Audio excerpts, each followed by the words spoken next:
こんにちは、MD ジャックです。愛です。耳の妖精ミミです。今回はヘッドホンですね。無垢材を使ったモデルが特徴のシブガのニューモデル、ルアンです。シブガのヘッドホンは鳥の名前がちょこちょこあるよね。SV021 ロビンとかオリオールとか、そしてルアンは中国の想像上の鳥なんだね。シブガのモデルは最近レビューした SV023 があれば十分かなーって思ってたんだけど、聞いてみたらルアンもいいわーっていう第一印象だったよ。SV023 と同じセミハードケースが付属してて、これがまたいいんだわ。というわけで、ルアンがどんなモデルなのか見ていこう。真夏のヘッドフォンレビューは酷だけど、頑張ってねー。一言じゃないのよ、ミミーちゃんもやるの。ああ、しょうがないなー。はいはい。価格は上の通りで、Amazon の方がだいぶお安く買えそうですね。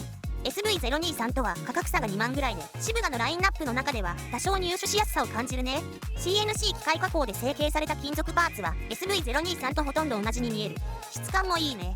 ケーブルはヘッドホン側が 3.5mm なのもいいわ。今手元にある SV021 ロビン、オリオール、SV023 はみんなヘッドホン側が 2.5mm だったからね。イヤーパッドは顔に触れる部分だけベルベット製で側圧が低めなこともあってすごくソフトな装着感。内径が SV023 より全体的に 1cm ほど広めなので耳のどこにも触れないのはもちろん圧迫感なく包み込まれてる感じがいい。ヘッドバンドの内側も同じ素材。ヘッドバンド上部は革製。木製ハウジングはシブガの得意とするところですけど、やっぱり綺麗ですよね。ブラックとブラウンがありますけど、愛はブラウンがいいな。SV023 とスペックを比較してみるとまず重さが違う。両方持ってみると確かにルアンの方が重さを感じた。でも装着してみると特に重いとは思わなかった。あと大きなところではインピーダンス。SV023 が300オームに対しルアンは38オームと鳴らしやすく、スマホ直差しでも大丈夫。ドライバーは 50mm、振動板のエッジ部分にニッケルコーティング技術を採用し、軽量、光合成、高弾性という特徴があるよ。コイルは銅クラッドアルミ素材を採用し、繊細で自然に音を伝えられるんだって。マグネットはこんな感じね。ミミーはよくわかんないけど、強力なマグネットの方がドライバーにはいいんだって。では、最近休みがちだったサウンドチェックをしてみました。SV023 と一緒に聞いてみます。今回は取りっぱなしで左右のレベルを合わせただけの状態だからある意味リアルですが未調整な分聞きづらいかもしれません。反応の遅めなリアルタイム波形も用意したので再生中の卓性の違いが分かりやすくなっていると思います。曲によって低域の出方に差がつくこともあったのでピンクノイズの測定だけでは分からない部分も見えた気がしました。ではどうぞ。音量上がります。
はい、サウンドチェックでした。微調整の割にはそんなに不自然さはなかったように思います。低域が強いと収録音が不自然になりやすいんだけど、両モデルとも低域そんなに強くなかったから案外普通に聞けたね。今回はサウンドチェックのリアルタイム波形を見ながら印象を話すよ。はい、お願いします。まず両モデルとも低域だけ強調するようなチューニングではなく、聴覚上は SV023 の方が若干低域が強めに感じ、キックが4つ打ちの曲で波形上も SV023 の低域の出方が強めに見えた。両感が優先しない分、キックのアタック感やベースラインがはっきり聞こえるのがいい。ただ好みになっちゃうけど低域はもう少しあってもいいかな。少し EQ で持ち上げたくなる。低域を持ち上げたくなるなんてジャックさんにしては珍しいね。そうだね。密閉型じゃないからかもしれないね。低域から1キロちょい過ぎまでは両モデルともほぼ同じような出方で、どちらも中低域のニュアンスがいい。両モデルの大きな違いは中域以上から。ルアンは中高域をしっかり出しているのが特徴で、サックス、ピアノ、ボーカルなどメロディーラインが前に出やすいチューニング。この帯域は聞いていても結構違いがはっきり分かりました。そしてその上の帯域とも関連していますね。そうだね。ルアンは6キロ付近を一旦大きく落とし、7キロあたりのピークは SV023 に近いとこまで戻してる。高域は弱いとか抜けが悪いといったこともなく、綺麗に出ていて、ライドシンバルの存在感がしっかりしていて、繊細な表現力を感じる。ただ、低域が他の帯域をマスクしないこともあって、ハイハットを含め、曲中でシンバル系は目立つ。SV023 の高域はルアンより鋭く感じたよ。5キロ過ぎの波形の差分通りの違いなんだろうね。ミミーちゃん、しっかり聞いてるね。分離、低位感については、分離は音楽的に聞く分には問題ないと思うけど、制作などのモニター用としては物足りないかも。低位感も分離と関連していると思うので、リスニング用途ならしっかりした低位は感じ取れるけど、こちらも制作用途にはあまり向いていないかな。ルアンの大きな特徴は、オープンバック設計と内径大きめのイヤーパッドを装着した時の内部の容積の大きさからくる開放感と広がりの心地よさ。ルアンのちょっと微妙な点は、SV023 をしばらく聞いた後、ルアンを聞くと、音が出た瞬間、ちょっと平面的に感じた。